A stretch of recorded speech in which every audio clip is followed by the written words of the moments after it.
జగన్మోహన్ రెడ్డి ఆయన పేపర్లకి వాళ్ళ పేపర్లో రాస్తున్నారు కానీ ఈరోజు ఈ మండలంలో 1440 ఇళ్ళకి ఈరోజు ఇస్తా ఉన్నారు.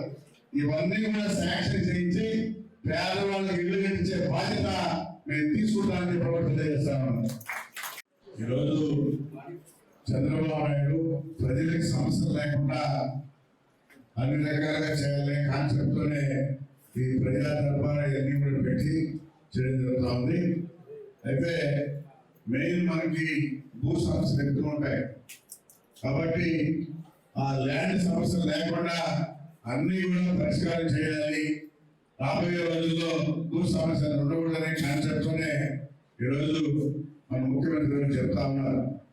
ఎందుకంటే గత ప్రభుత్వంలో ఒకరు మార్చేసి రకరకాల జిగ్జాలు చేసి రికార్డులు తారుమారు చేసినటువంటి పరిస్థితి ఉంది. అది అందరికీ తెలిసిన విషయమే. కాబట్టి అవన్నీ కూడా ప్రతి త్వరలోనే ఎవరైతే ల్యాండ్ మీద ఉన్నారో ఎవరి ల్యాండ్ వాళ్ళకి ఇచ్చే విధంగా కూడా స్పష్టంగా చెప్తా ఉన్నాం. ఎంఆర్ఓ ఇవన్నీ కూడా చూసి ఆ గ్రామాలను ఎన్క్వైరీ చేసి ఎవరు ల్యాండ్ మీద ఉన్నారు, ఎవరు ల్యాండ్ వాళ్ళకి ఇవ్వాల్సింది కూడా మన ప్రభుత్వం చెప్తాం. గతంలో వీళ్ళు ఇష్టం కాబట్టి మార్చుకున్నారు. ల్యాండ్ మీద ఒకరు ఉంటారు, ఒకరి పేరు ఉంటుంది.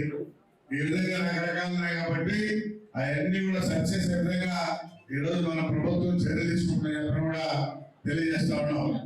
భూ సమస్య మీద ఎక్కడ కూడా ప్రజలు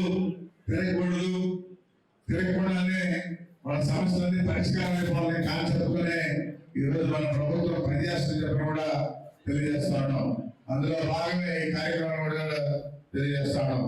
అదేవిధంగా ఈ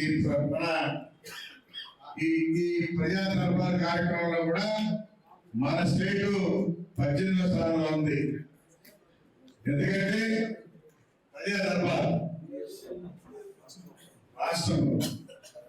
రాష్ట్రంలో మొత్తం మీద కూడా మనం 18వ స్థానంలో ఉన్నాం. ఇంకా దాన్ని తగ్గించాలనే కాన్సెప్ట్తోనే మన ముఖ్యమంత్రి ఉన్నారు. కాబట్టి ఎవరికి కూడా ప్రజలకి ఎలాంటి సమస్యలు రాకూడదు, మనం అందుబాటులో పనిచేయాలి అనే కాన్సెప్ట్ లో ఉన్నాం. కాబట్టి గత ఏది కూడా కొత్త పుకార్లు లేపారు వైసీపీ వాడు. ఎప్పుడు కూడా ఎలాంటి ఇబ్బందులు లేకుండా అంచెలంచెలుగా ఇస్తూనే వచ్చాం. అంటే రైతులు ఒకేసారి తీసుకెళ్లి స్టాక్ పెట్టుకోవాలంటే కుదరదు కానీ చెప్పా కానీ అయితే వాళ్ళకి ఎప్పుడైతే అవసరం ఉంటుందో ఆ రోజు ఖచ్చితంగా ఇచ్చే విధంగా ఈ రోజు లోడ్ అయిపోయింది. మళ్ళీ అవసరం పెట్టి మీకు ఎలాంటి ఇబ్బంది లేకుండా కూడా సరఫరా చేస్తా ఉన్నాం. ఎవరు కూడా కంగారు పడాల్సిన అవసరం లేదు.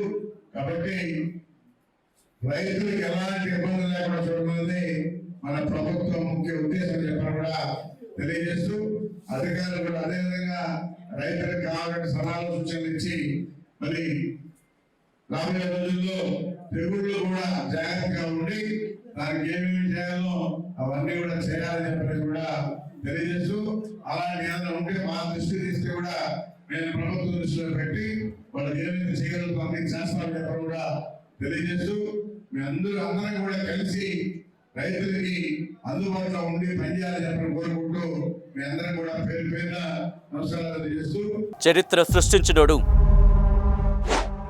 ఇప్పుడు ఆ చరిత్రని తిరగరాయబోతున్నాడు. అబద్ధాల గోడల్ని బద్దలు కొట్టి నిజాలను రాగా మీ ముందుంచబోతున్నాడు. నిజమైన వార్తల కోసం వెంటనే డౌన్లోడ్ చేసుకోండి రా యాప్ని.